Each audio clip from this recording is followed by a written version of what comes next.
Rusty, here's the Homelite 30cc engine. I ran it today. I ran probably 24 ounces of fuel to it. It's ready to go, dialed in, easy bolt on. New gaskets, new Champion resistor spark plug, put a kit in the carburetor, the carburetor bell crank on it, trim the flywheel. It's got a 6061 T6 aluminum propeller hub I made. I knurled that. It's a tapered propeller washer. That's a brand new prop boat. That's a brand new all aluminum enforcer muffler, bolts, lock washer, and gaskets. But the hand starts so easy. Idles at 1800 RPM forever and gets 8100 RPM up top with this Master Air Crew Classic Series 18.6 propeller. That's 93 octane gas and 2 ounces AMS oil. Alright, here we go.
Mosquitoes are getting me on my legs out here this evening.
Well, Rusty, it's just that easy.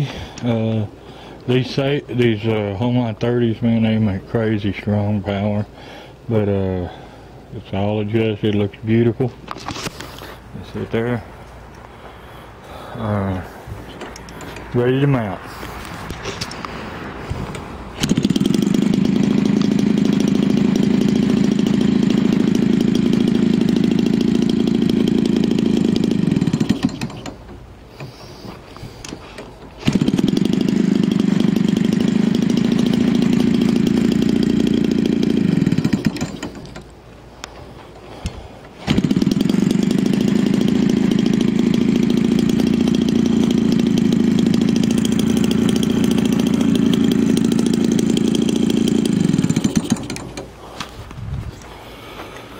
There you are, Rusty, Homelite 30cc converted by Gary Troutman, Dr. Toon. I want to thank everyone for watching, and God bless. And Rusty, I'll get this in a box and send it to you as soon as I get your payment. God bless.